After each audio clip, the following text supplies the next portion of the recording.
Good morning, all of you. So in the last lecture, we discussed about that Ohm's law. Once again, we will revise the statement and the basic things related to the Ohm's law, and then we will try to proceed further. As we know that there are total three basic parameters of an electrical circuit. What are these three basic parameters? First is a voltage. We call it applied voltage. We call it a energy source. We call it a potential difference. V, it can be generated by V. Second is a circuit current, it can be generated by I. And the third one is a circuit resistance. We call it a resistance R. Means V, I, and R. This relationship, the relationship between these three parameters was discovered by one of the German scientists, the George Simon Ohm. And he just given the one statement, and that statement is known as, with his name, we call it Ohm's law. So what is that statement? The statement is like that: the ratio of potential difference. Now the potential difference is always applied in between the two ends. Okay. So the ratio of potential difference between the end of the conductor to the current flowing between the conductor is always constant, provided that physical condition of the conductor should not be changed or do not change. And this constant is nothing but the resistance of that conductor. So constant we can replace with the R, so that our equation becomes V divided by I is equal to R, or you can also write it down, V is equal to I into R. So the resistance of a conductor between the 2 points where we connect that potential difference. This is the Ohm's law is there. Okay. Just consider that one simple electric circuit, and then we will see that how we can apply the Ohm's law here. This is a simple circuit where the applied voltage is of 5 volt, which is connected between the two ends of a resistors having a value of 100 ohm. We know that the basic things of an electric current, that electric current, it flows from positive terminal of a battery and it aimed at the negative terminal of a battery. So this is the conventional direction of an electric current. Is it right? Now in this circuit, if you see that out of these three basic parameters V, I, and R, two parameters are given. What are these two parameters? One is the applied voltage, which is 5 volt, and second is the resistance, which is 100 ohm. And now we have to calculate how much current can flow through this circuit. So when we want to determine the current in that circuit, definitely out of these three parameters, two parameters we know that, so definitely we can apply the Ohm's law over here. Now just try to apply that Ohm's law. What is the equation of Ohm's law? As we know that V is equal to I into R. Is it right? So we try to put the value of V as a 5 volt and the value of R, it becomes 100 ohm.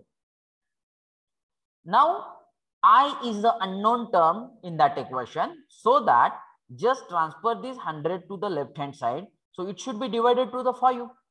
So I is equal to 5 divided by 100, which is equal to 0.05 ampere, or you can also say that 50 milliampere. Milli stands for 10 raised to minus 3.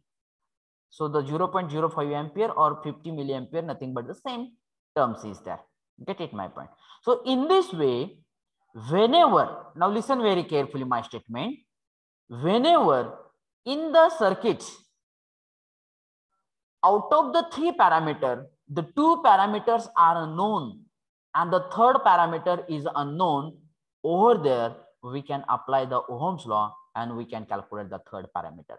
Now the third parameter, it may be current, it may be resistance, it may be the voltage. म्हणजे त्या तीन basic parameter पैकी जर आपल्याला दोन parameter माहित असेल आणि तिसरा पॅरामीटर हा आपल्याला कॅल्क्युलेट करायचा असेल, तर आपण ओहम्स लॉ तिथं अप्लाय करून थर्ड पॅरामीटर कॅल्क्युलेट करू शकतो. This is the application of Ohm's law. Is the simple thing is that. Get it my point. Now as you know that the Ohm's law gives the relationship between these three parameters, voltage, current, and the resistance. But the basic thing is that, what is the basic thing for the Ohm's law? The basic thing is that resistance must be kept constant. This is the first basic thing. And the second thing is that when the resistance is kept constant, then we say that V is directly proportional to I. म्हणजे current हा directly proportional मध्ये पाहिजे. Means as the voltage, applied voltage increases, so definitely the current is also increases with the same proportion.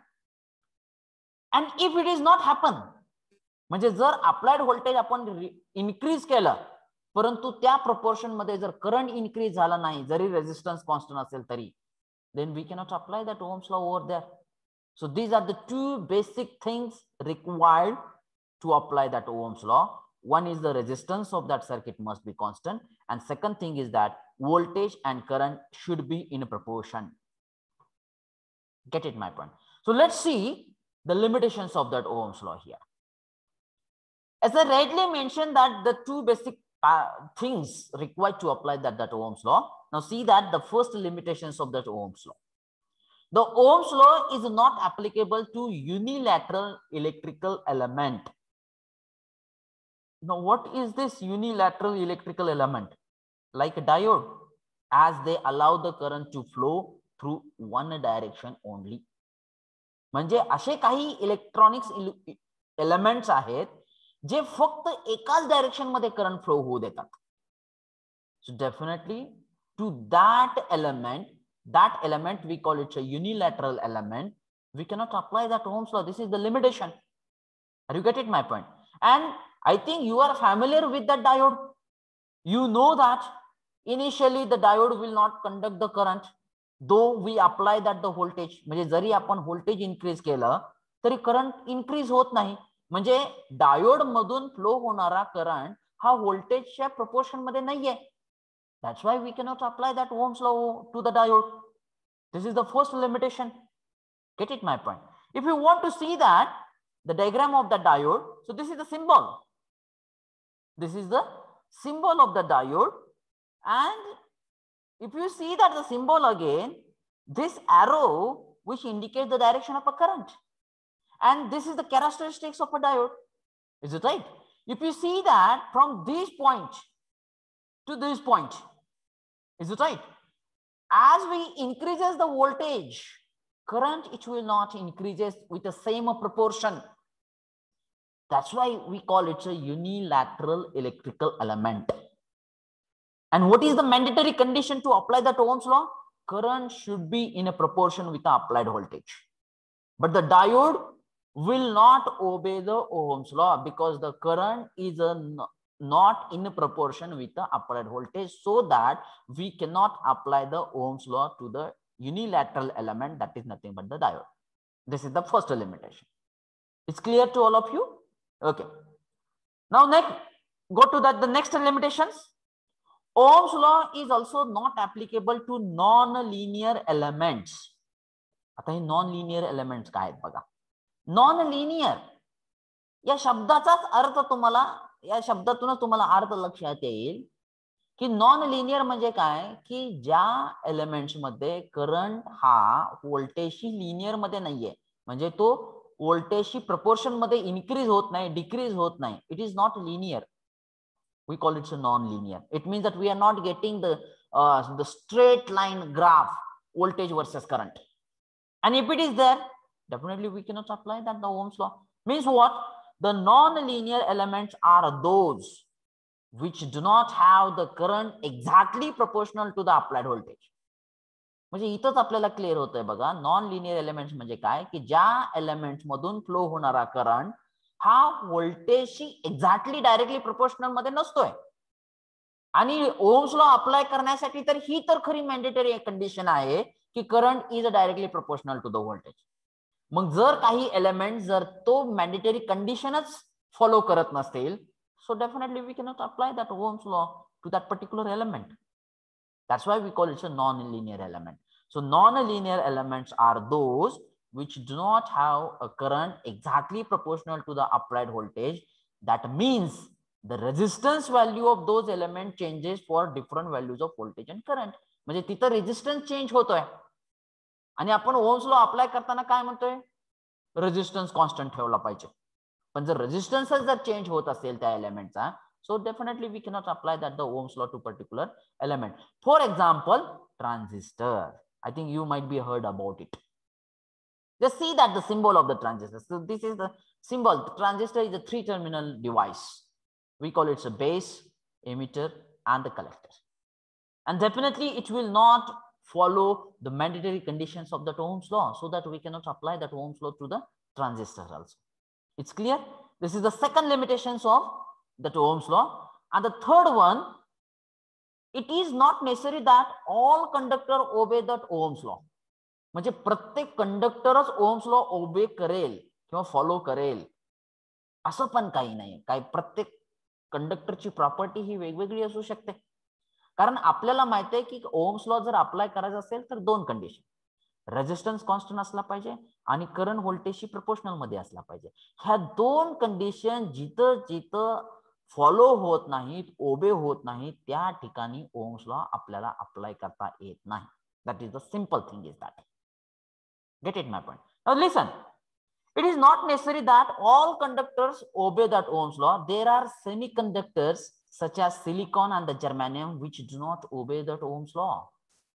म्हणजे semiconductors Ohm's law apply follow करत नाही, obey करत नाही, and they are known as a non-ohmic conductors. Get it, my point? So these are the limitations of Ohm's law. So what is the limitation? Once again, I will repeat. Please listen very carefully. Very quickly, we just try to revise the things. Ohm's law is not applicable to unilateral element like a diode because it will conduct the current only in one direction. For that element, we cannot apply that Ohm's law. Ohm's law is not applicable to non-linear elements. It means that over there, these elements will not follow, or the current flowing to these elements will not exactly proportional to the applied voltage.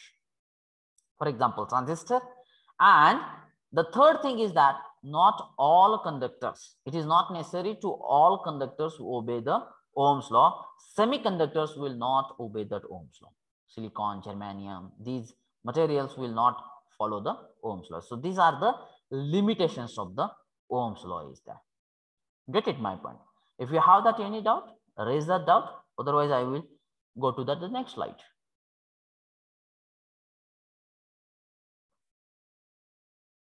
Okay.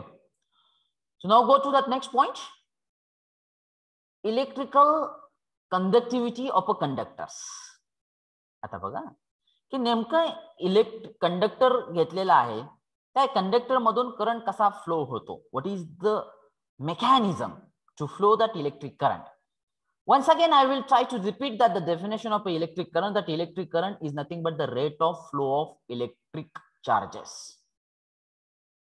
ज्यावेळेस आपण definition अशी electric करंटची म्हणतोय की rate of flow of, rate म्हणलं की तिथं time constraint आला. Means when that free electrons will move from one point to that another point with respect to time, that is called as the electric current. Is it right? Now we will try to see that what is the basic mechanism of an electrical conductance. Is it right? So just consider that one piece of a conductor, हा एक rectangular piece घेतलेला आहे, that is we call it a conductor. Okay, when I say that a conductor, as we know that actually the material can be classified into three parts: conductor, semiconductor, and that insulator. I think you might be learning in the physics. When I say that conductor, it means that current can easily flow through that conductor. Is it right? Means what? The large number of free electrons are present in the conductor. This is the simple thing is that. So when I say that this is a piece of a conductor, it means that the large number of free electrons are present in that conductor. Is it right? You can simply consider that it's a gold, it's a silver, these are the conductors. Is it right? Now, if we connect the two end of a conductor to the external energy source. Now, just by considering the simple conductor, is the current will flow through that conductor? Yes or no? No. Absolutely no. Because the potential difference is the mandatory condition to the flow of electric current. And yet, just by considering the simple piece of a conductor, the potential difference is not exist, so that the no current will flow through that conductor. So, who will create the potential difference across the conductor? So, it's external energy source. So, definitely we try to... Yes, of course, absolutely correct. We are trying to connect that external source at the two end of a conductor. So here I consider that this one is the first end and this one is the second end. And now I use that connecting wires to connect these two ends to that external source, DC energy source. And let me try to connect it. Get it, my point? Now this is the symbol of DC energy source. याच्या अगोदर जर तुम्ही बघितला असेल symbol तर तुम्हाला तो circle आणि त्याच्यामध्ये पॉझिटिव्ह आणि नेगेटिव्ह साइन दिसेल. तो पण एक सिम्बॉल आहे, हा पण एक सिम्बॉल आहे. Gate it my point? So this is the symbol of DC energy source. Have you observed that at one side of that symbol one bigger vertical line is there, and at other side of that symbol a smaller vertical line is there? Is it right? See this symbol very carefully. So this smaller vertical line, it is considered as a negative terminal. And the bigger vertical line, it is considered as a positive terminal. And now, when we apply the potential external DC energy source at the two end, then definitely this end is connected to the positive terminal. So this end, it acts as a positive, and this end is connected to the negative terminal of that external battery. So this is called as a negative end.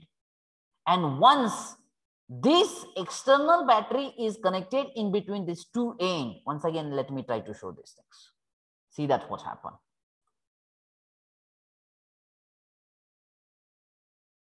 Is it right? Once that potential difference in between these 2 points, just consider that this is a point A and just consider that this is a point B. Is it right? When we consider the potential difference exists in between these 2 points, then definitely that electrons will get that energy from that external source, and these electrons are always try to move towards the positive terminal. बरोबर आहे? मग आता हा negative and कोणता आहे हो? हा B terminal. B end म्हणजे negative आहे. मग इथून काय होणार? इलेक्ट्रॉन्स हे पॉझिटिव्ह टर्मिनल कडे मूव्ह व्हायला चालू होणार. And what is our definition for electric current? When there is a movement of a free electrons, then that electric current it flows through that circuit. आणि ज्या वेळेस इलेक्ट्रॉन्स हे move करायला चालू होतील त्यावेळेस आपण काय म्हणणार आहोत? Electric current it start to flow through it. Is it right?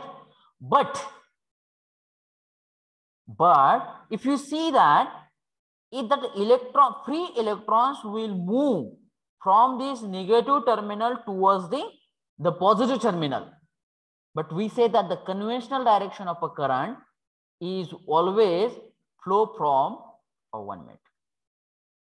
always flow from positive terminal towards the negative terminal. So this is the direction of a current. See that the current always starts its journey from positive terminal. It flows through that conductor exactly opposite in the direction of a free electrons, and it return back to the negative terminal.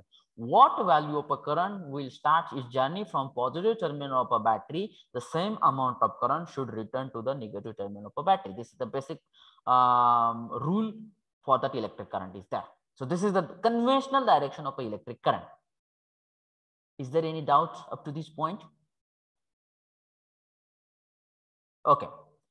Now, just have a focus on the movement of a free electrons. आता फक्त तुम्ही करंटचा थोडासा विचार बाजूला थोडासा ठेवा आणि फ्री इलेक्ट्रॉनच्या मूवमेंट वरती फोकस करा. As we know that when the potential differences exist, then the free electrons are always try to move from this negative terminal towards the positive terminal. बरोबर आहे? मग आता मला सांगा, ज्यावेळेस हे फ्री इलेक्ट्रॉन्स हे negative terminal कडून positive terminal कडे move होत असताना, त्याला मूव्ह होताना किंवा त्याच्या त्या मुवमेंटच्या डायरेक्शन मध्ये त्याला दुसरा कुठला ऑब्स्टॅकल नसेल का? ऑब्स्टॅकल असेल का नसेल? येस असेल. Yes sir. ऍब्सोल्युटली करेक्ट, बरोबर आहे. म्हणजे त्याला कंप्लीट असे एक स्ट्रेट लाईन मूव्ह, कधीच अशी पूर्णपणे एक स्ट्रेट लाईन मध्ये तो मूव्ह होऊ शकणार नाहीये, कारण फक्त इथं मी दाखवताना तुम्हाला फ्री इलेक्ट्रॉन्स दाखवलेले आहेत. But if you see that another atoms, another molecules, or the number of free electrons are always present over there, so that electrons, while moving the electrons from negative terminal towards the positive terminal, the number of obstacles are over there.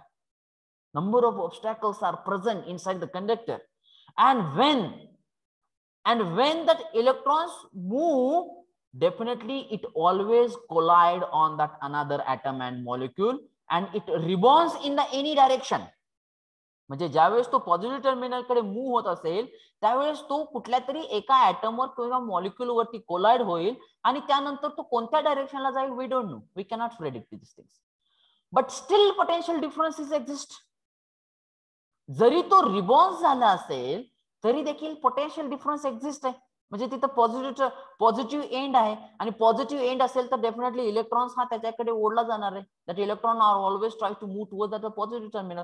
So those still that electrons are try to attracted towards the positive end. म्हणजे electrons हा कायम अशा zigzag line मध्ये positive end कडे जाणार आहे. म्हणजे तो पहिल्यांदा मूव्ह होत असताना ऍटम किंवा मॉलिक्यूल वरती कोलाइड होईल, रिबॉन्स होईल, पुन्हा पॉझिटिव्ह एंड कडे मूव्ह होईल, पुन्हा ऍटम आणि मॉलिक्यूल वरती कोलाइड होईल, पुन्हा कुठल्या तरी वेगळ्या डायरेक्शनला रिबॉन्स होईल, पुन्हा तो positive. In this way electrons will complete its path from negative terminal towards the positive terminal. It means that electrons will not get a complete straight line path to move from negative end to the positive end. There are so many obstacles are present, and these obstacles are always reduce the energy of electrons, because when that electrons will collide on that another atom, definitely the some amount of energy will be lost. And these obstacle is nothing but the opposition to the flow of electrons. बरोबर आहे, कारण ते इलेक्ट्रॉन्सला complete straight line मध्ये flow होऊ देत नाही. It always create the opposition to the flow of electrons. Then this property of a conductor, what is that property of a conductor? To oppose the flow of free electron is the property of a conductor, what we call Resistance. Internal resistance. It is the resistance of the conductor, and this opposition is totally depends upon conductor. बरोबर आहे. मग silicon conductor असेल, sorry silver conductor असेल तर त्याचा opposition free इलेक्ट्रॉन्सला वेगळा असेल. Gold conductor असेल त्याचा अपोजिशन फ्लो ऑफ फ्री इलेक्ट्रॉन्सला वेगळा असेल. कॉपर असेल त्याचा अपोजिशन वेगळा असेल. It means that the opposition offered to the flow of free electron, it is the property of a conductor. Get it my point? And also the number of free electrons present in that conductor, this is also the property of a conductor. It means that opposition to the flow of current or the opposition to the flow of free electron is the property of a conductor. If you take the silver, opposition is different. If you take it gold, opposition is different. It is the totally depends upon that particular conductor. And if there is a opposition to the flow of free electron, it means that, can I say that it is nothing but the opposition to the flow of current? Get it my point? It means that this property of a conductor which will oppose the flow of a free electron or a current flowing through it, that property of a conductor is called as resistance of that conductor. Now I hope that everyone must understand what is exactly mean of that conductor. The conductor is nothing but the opposition to the flow of free electrons from negative terminal towards the positive terminal. When that electrons move from negative end to the positive end, it always faces that number of opposition is there, and that opposition is called as a resistance of that particular conductor, and it is totally depends upon that particular conductor is there. Get it my point? Let's have a discussion on it. So this is about that current. The free electrons flows from negative end to that positive end. During its travel, free electron faces opposition from another atoms or the molecules. During its travel, free electrons collide on another atom, but it completes its path from negative end to the positive end. The opposition offered to the free electron is the property of a substance, and here we consider that it's a conductor. Get it my point? And here the term, it comes into the picture, and that term is nothing but what is this opposition is known as a resistance of that substance, or you can call it a conductor. Now we will have the detailed discussion about the resistance. Now can anybody, now I discussed that the concept of resistance, can anybody try to create the definition of a resistance? Just try it.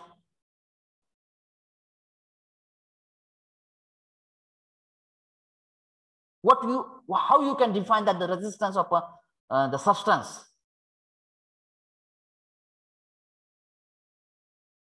Oppose the flow of electron.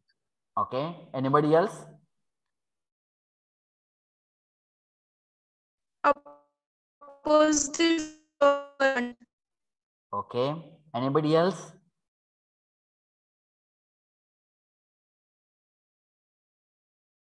Now I will try to define that. This is the common definition of the flow of free electrons or current. But as I say that the resistance is the property of a substance. बरोबर आहे? कारण सिल्वरचा resistance वेगळा आहे, गोल्डचा resistance वेगळा आहे, कॉपरचा resistance वेगळा आहे.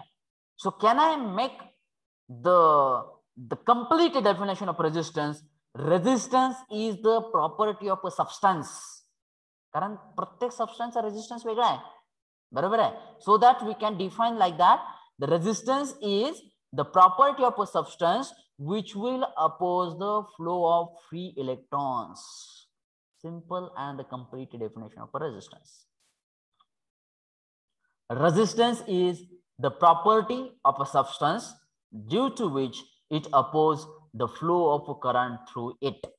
The flow of free electrons mana, flow of current mana. Get it my point? This is the complete definition of a resistance. Once again, repeat the definition. Resistance is the property of a substance due to which it